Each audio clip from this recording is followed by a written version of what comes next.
Dear students, good afternoon to all of you. Today we will see the derivation of the formula for circumference of a circle and area of a circle. We come across the circle since class 5. We know the formula for circumference and area, but whereas how they have been derived. Let us do a small activity. Before going to do that one, we are supposed to know about a very important term, a Greek letter, that is pi. What is this pi?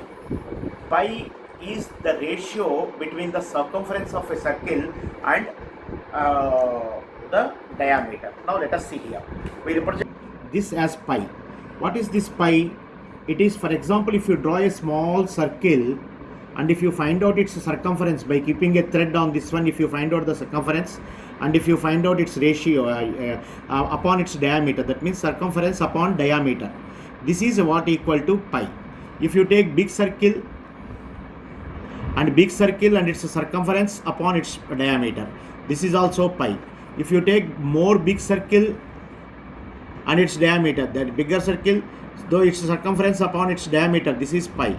If you take much more bigger circle and if you take its diameter, so that means what, circumference upon diameter, this is also pi.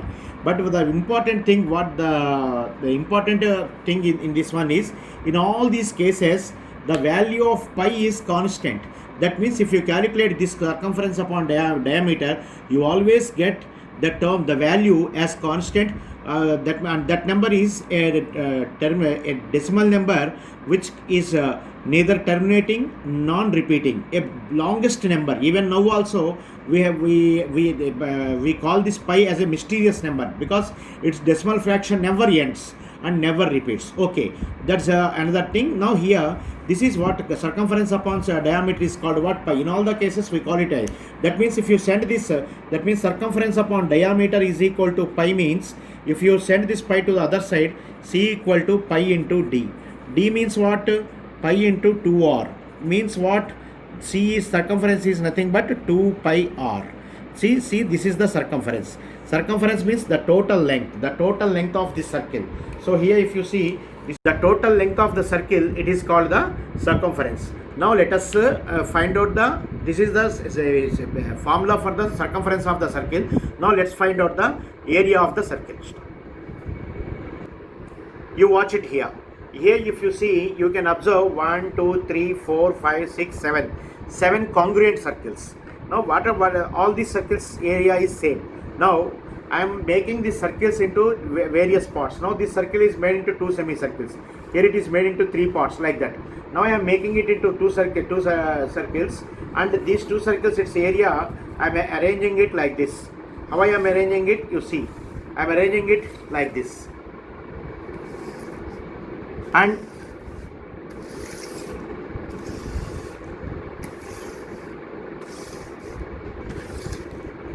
these 3 parts I am taking it here. These 3 parts, how I am arranging it, you see.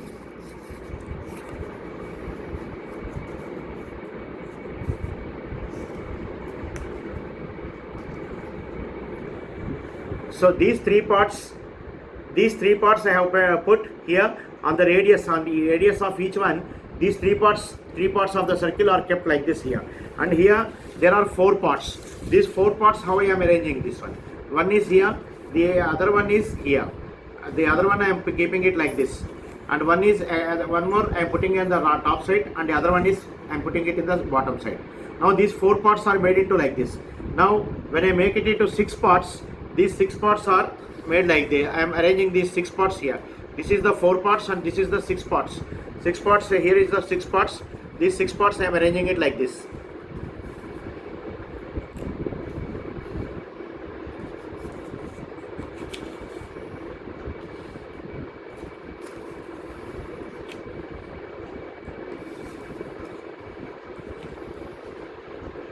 These are the 6 parts. These 6 parts are arranged like this. Now let us come to this one. It has 8 parts. 8 parts, how I am arranging it, you see. One top and one bottom, like this, simple. One top and one bottom.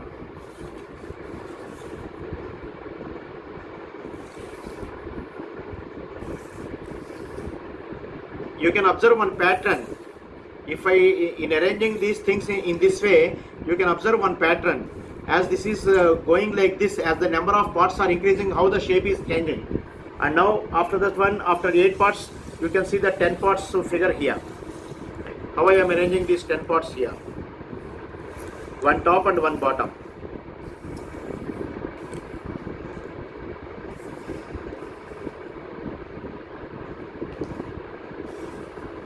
If I arrange one top and one bottom, you see what kind of shape it is taking.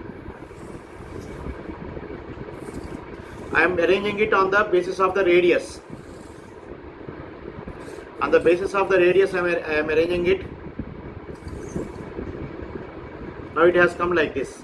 Now if you observe gradually, it is taking the shape of a rectangle. If you observe, if I make it into more parts,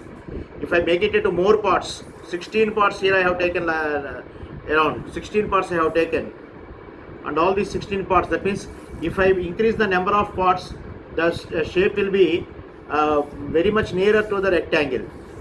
I am arranging these 16 parts here.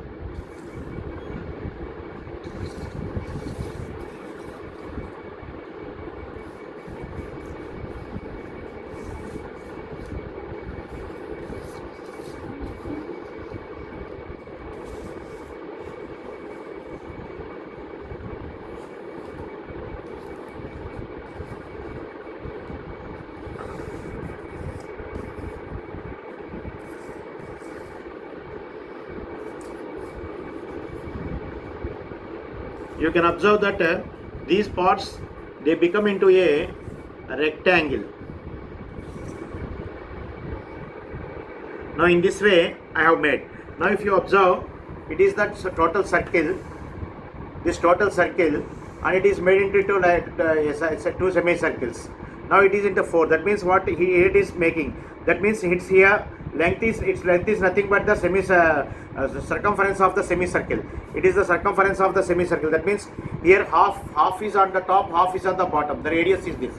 And finally, if you come here, it is the rectangle where its breadth is equal to the radius of the circle, and length is half the circumference. Length is half the circumference. Half the circumference means circumference of semicircle. Circumference of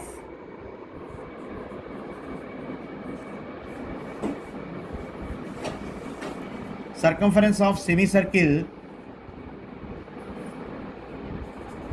is equal to half into 2 pi r. That is nothing but equal to pi r. So area is equal to, so this is the semicircle circumference. It's equal to pi r, and it is radius. Now area of rectangle is equal to length into breadth. Length into breadth means length is what? Length is nothing but the pi r.